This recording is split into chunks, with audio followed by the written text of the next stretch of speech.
Humanity builds colossal engines to push Earth out of a dying solar system, facing unimaginable dangers and internal conflicts as they hurtle through space on a desperate journey to find a new home. In the year 2061, Earth is in danger. The Sun is set to evolve into a red giant, engulfing the Earth's orbit in a century.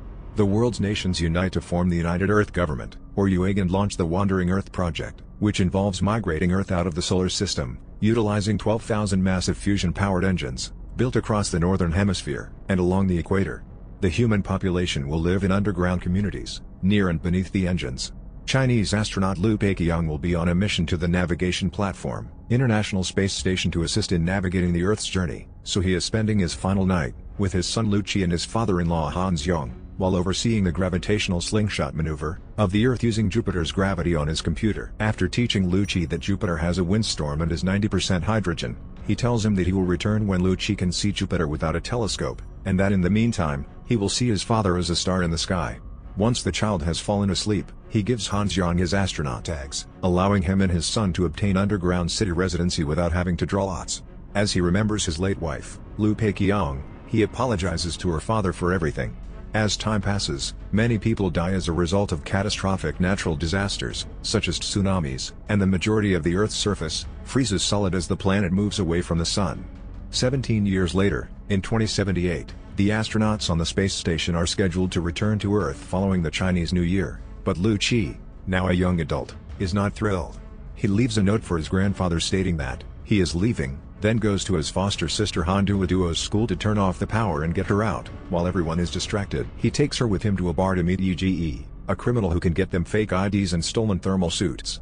Liu Qi's payment is insufficient for him to keep the suits for more than a day, so he lies and says he'll return them tomorrow.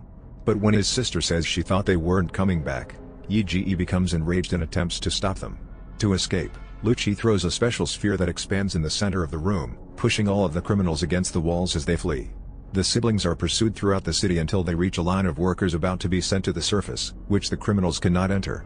Liu Qi and Han Duoduo pass themselves off as workers and are allowed to leave the now frozen city of Beijing thanks to the fake IDs, suits, and clearance pass he stole from his grandfather. Using their grandfather's pass, they steal a heavy transport vehicle that Liu Qi is still learning to drive because he is only a trainee. Their takeoff is clumsy, and they collide with other trucks on the way out, but Liu Qi eventually makes it to the road without incident, at least until they arrive at a vehicle checkpoint and are arrested. In jail, they are pranked by a young man named Tim, who is half Chinese and half Australian. 5 hours later, Hans Yong arrives to bail them out, but he is also arrested for attempting to bribe the warden. Meanwhile, on the space station, Liu Peiqiang is keeping an eye on Jupiter to see how much time he has left to return home. His fellow astronaut, Maxim Makarov, gives him a bottle of vodka as a goodbye gift, which he had to smuggle into the ship because alcohol is not permitted on board. Liu Peiqiang logs in for the final time after completing his daily tasks, and Moss, the ship's AI, congratulates him on his many years of service, to which the rest of the crew responds with applause. They are all unaware that Moss has detected a high probability of colliding with Jupiter, and is transmitting this information to the UEG. Back on Earth, Hans Yong is chastising his grandchildren for their actions, and Tim tries to offer commentary, which irritates Liu Qi and causes him to hit the wall with his fist. The wall begins to crumble beneath his hand, but it is not just the cell. The entire underground city is collapsing due to Earth's proximity to Jupiter, causing earthquakes. As many of the Earth engines fail, Hans Yong, his grandchildren, and Tim escape from prison by taking advantage of the broken walls and general confusion. They get back on Hans Yong's truck and drive away, dodging all of the building parts that are now falling to the ground and the rocks falling from the mountains. Hans Yong proves to be an excellent driver, getting the truck through a massive wave of snow until they are out of Beijing. The UEG declares that Emergency Protocol 3 has begun, and that all Earth engines must be restarted in 36 hours. All rescue workers must focus on this task, while the space station enters low consumption mode to consolidate resources, which means all astronauts must also go into hibernation mode. Before entering the capsules with his crewmates, Liu Peiqiang contacts Hans Yong so that Moss can direct them to the nearest refuge center. Guards attempt to stop Hans Yong, but he drives around them, prompting them to chase after him and park their vehicle in front of Hans Yong's truck, threatening to shoot if they do not cooperate. These guards turn out to be a military rescue team led by Captain Wang Lei, who instructs them to follow emergency procedures, and use their truck to transport a lighter core to restart the engine in Hangzhou. The ride through the snow is uneventful, but things change when they arrive at Shanghai's frozen ruins, which appear unstable. Wang Lei dispatches some of his men in a drone, to conduct reconnaissance of the area, and instructs the trucks to drive carefully through the narrow path ahead of them. Suddenly, they are contacted by Lu Peiqiang, who has just entered his hibernation capsule and has learned from Moss that his son is also on the mission. He requests that Wang Lei drop all civilians off at the nearest refuge, to which the captain responds that he can do so with Lu Qi, Han Duoduo, and Tim, but he requires Han Xiang to drive them there. Lu Peiqiang requests that Wang Lei look after Han Xiang, but Lu Qi intervenes, stating that his grandfather can leave with his sister and that he will take over driving. Lu Peiqiang protests the idea, but Lu Qi tells him that he cannot make decisions for him as he did for his mother. It is then revealed that 17 years ago, when Lu Peiqiang discovered that only one custodian could accompany Lu Qi to the underground city, he decided to discontinue treatment of his critically ill wife, who did not have much time left. Her death was the only way he could make sure his son would survive. Their conversation is cut short, when the planes above them begin to crash, and the ice beneath the truck begins to crumble. There are also incoming avalanches as a result of Jupiter's gravitational spike. Moss begins loading evacuation procedures on the space station, confusing Lu Peiqiang. He asks Moss to contact the UAG, but he ignores him and releases the hibernation gas into his capsule. Meanwhile, Wang Lei's group loses a vehicle to the falling rocks and ends up on a blocked road. Everyone begins to leave their trucks before they are crushed, and Lu Qi releases one of his special spheres to protect his family while the soldiers rescue the lighter core, which is humanity's last hope. The group decides to climb the Shanghai Tower from the inside in an attempt to reach the other side of the ruins. As the civilians climb up, the elevator shaft with the lighter core behind them and the tower begins to collapse. The soldiers attempt to find a way out, and are forced to shoot at a frozen window, to clear a path. The majority of the crew reaches the 75th floor, but the rope begins to break before Han Xiang, one of the soldiers, and the core arrive. The group prioritizes dragging in the core, so Lu Qi is left holding his grandfather alone, which means he's about to be pulled back into the shaft. To avoid this, Wang Lei cuts his rope and causes Han Xiang to fall, but he's grabbed by the soldier, who throws him into a gap in the wall before he's crushed by the falling elevator. Han Duoduo and Lu Qi want to save their grandfather, but it's too dangerous, and there's no time, so Wang Lei's team drags them away as Han Xiang's suit runs out of oxygen. Accepting his fate, he removes his helmet, and allows the cold to kill him while remembering how he rescued baby Han Duoduo from a flood 17 years ago, and decided to adopt her, naming her after his daughter. The rest of the group escapes just as the tower collapses, and Lu Qi is furious with Wang Lei for failing to save his grandfather. He attempts to punch him, but the captain is well trained in combat. So Lu Qi decides that he and his sister will abandon the mission because the military group no longer needs them now that they have lost the truck. Tim joins them as well. At the space station, Lu Peiqiang is able to awaken his body from hibernation. This is a breach of protocol, so the AI awakens two more crew members, Makarov and Hamdan. Lu Peiqiang informs them that the station has changed course and lost contact with Earth. The planet has been abandoned, and he is concerned about his son. When Makarov points out that they are in low consumption mode, Lu Peiqiang tells him that is a lie and shows him the energy readings on the screen, calling it desertion. He intends to enter the main module and stop the station, and Makarov agrees to assist. They put on their suits and open airlock by detonating a bomb Lu Peiqiang has built. They are sucked out as soon as the door opens. Lu Peiqiang manages to hold onto a rope and grab Makarov's as well, preventing him from floating away before noticing Jupiter's pull on Earth.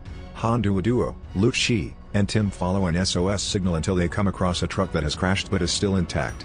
Inside, they meet engineer Li Yi, who attempts to attack them until they explain that they are rescue workers. Now that Lu Qi has a vehicle to drive, the four of them can return home, but they hear an old message from Wang Lei's unit, saying they're in trouble and need help transporting the core, which is the underground city's only hope, so Lu Qi gives in and decides to drive back to them. Meanwhile, Wang Lei's team has reached the Hangzhou engine, only to discover that it has been destroyed. One of the teammates suddenly drops behind them, frozen to death, infuriating Agent Zhou Qian, prompting her to shoot the core, claiming she does not want to see any more deaths. Lu Qi and the others arrive and inform them that there is another lighter core in the truck. So everyone agrees to work together to get it to the engine in Sulawesi. Back at the station, Lu Peiqiang and Makarov are climbing the ship's structure to reach the main module, which is moving in circles and pushing them off the rails as it approaches. Both astronauts manage to hold onto a different rail and plan to jump onto the module when it passes by again. Lu Peiqiang succeeds, but Makarov is killed by automated security measures. There is no time to mourn, so Lu Peiqiang rushes into the main module, via a nearby hatch and attempts to stop the station, but the manual override is invalid. Moss explains to him that this is not desertion, all of its actions have been approved by the UAG and are entirely legal. When Lu Qi's group arrives in Sulawesi, they discover that the engine, like 90% of all engines on the planet, has already been fully restored. However, they are so close to Jupiter's gravitational pull now. that the engines are no longer sufficient to alter the trajectory. Moss anticipated this and notified the UAG, which is why they authorized the space station evacuation. The AI now prioritizes a new mission. Instead of assisting Earth, the station must complete a project known as Helios. Earth will collide with Jupiter in 7 days, so Moss sends a final message to the world, informing them about Helios. The spaceship will serve as an interstellar ark, transporting 300,000 embryos, 100 seeds of basic crops, DNA maps of all known species, and digital libraries of all human civilizations to a planet with a suitable biosphere to establish a new Earth. The AI speaks kindly to humanity, but in the underground cities, people are panicking and fighting. Liu Peiqiang should return to his hibernation capsule, but first he asks Moss to assist him in having a final conversation with his son. Unfortunately, Moss is unable to locate Liu Qi, so father and son reminisce about their earlier days and the night they saw Jupiter together. This memory recalls an important fact: Jupiter is 90% hydrogen and has been absorbing Earth's atmosphere. Liu Qi informs Li Yi of this, and the engineer becomes excited when he realizes there is still hope. With all of Jupiter's oxygen sucked in, lighting the planet could generate a combustion shockwave powerful enough to push Earth away. They would only need one match, which is the Sulawesi engine. Even though it is a very dangerous mission, Wang Lei's team accepts it because it is preferable to waiting a week for their deaths. The group travels to the control center by truck, while Li Yi assigns each teammate a task to complete during the execution of their plan, and Wang Lei attempts to contact the space station without success.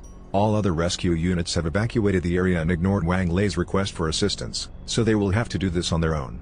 Liu Qi and Wang Lei shake hands before the team departs for the mission.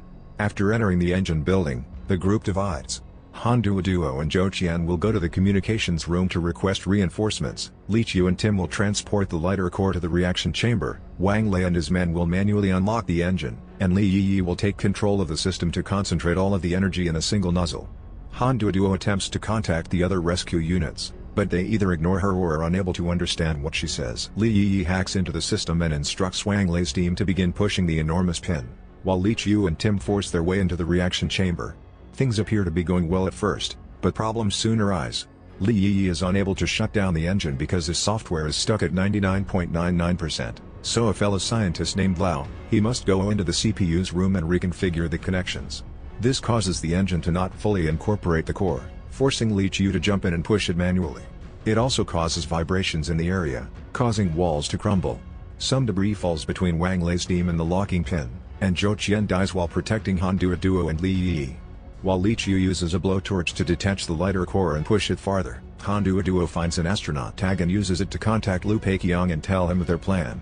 Moss cuts in and says some Israeli scientists had already thought of that, and their calculations said it wouldn't work, but Liu Peiqiang doesn't care and calls the UAG anyway. He requests for reinforcements to be sent to Sulawesi, only to be turned down. Not wanting to give up, Liu Peiqiang speaks from the heart and asks the government to consider the children, so the UAG decides to give him a chance. They are still unable to issue such orders, but they will allow someone to speak directly with the rescue units, so that each person can decide whether to join the kamikaze mission, or spend the last few days with their families. Han Duo is the chosen one to communicate with the rescuers. She sends out a message in which she expresses her fear but desire to help, as well as her hope. This is enough to compel most rescue units to turn around their trucks and rush to assist them. Once she finishes her speech, she joins Wang Lei's team to assist them in pushing, while Liu Peiqiang begins redirecting other engines towards Jupiter as well. After much effort, Liu Qi manages to kick the core into place but becomes trapped inside the chamber. Tim rescues him by grabbing his rope and jumping off the bridge to create a counterweight. Liu Qi is safely dragged onto the bridge, and he pulls Tim along with him before getting into the truck to escape the room before it explodes. This is enough to cause most rescue vehicles to turn around and rush to their aid. After she finishes her speech, she joins Wang Lei's team to help them push, while Liu Peiqiang starts redirecting other engines towards Jupiter as well. After much effort, Liu Qi successfully kicks the core into place, but becomes trapped inside the chamber. The UAG hangs up on him, and Moss tells him that it will deter him from trying anything, so Liu Peiqiang takes extreme measures. He grabs the bottle of vodka Makarov had given him and throws it at Moss, setting it on fire and effectively disabling it. Liu Peiqiang finally regains manual control of the station, and begins to steer it towards the plasma beam while listening to a message from the UAG, stating that they have decided to go with hope, and respect his decision. During his final moments, Liu Peiqiang contacts Earth, and instructs the team not to turn off the engines, despite Liu Qi's objections. He apologizes to his son and, as he did 17 years ago, tells him to look at the sky and see his father as a star. The station collides with the plasma beam again, and this time the resulting explosion is powerful enough to blow up Jupiter and push Earth away. The team and rescue units begin running to hide in the underground city, but Lucci refuses to leave without Handu Duo, who has fallen unconscious under some debris. Li Yi instructs them to hide beneath the engine, which should mitigate the force of the shockwave. Wang Lei is killed when the entire building collapses, and the siblings fall into an abyss, only surviving thanks to one of Lucci's special spheres. However, when a piece of machinery collides with a sphere, the siblings are ejected, and Lucci's helmet cracks.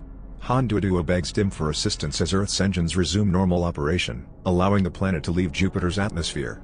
Now 3 years later, humanity has launched a new project to remove Earth from the solar system, before the expanding sun consumes everything. While the wandering Earth travels to the Alpha Centauri star system, Lucci, Han Duoduo, and Li Yi serve as transport vehicle drivers. Thanks for your watching, take care, and bye now, see you in the next video.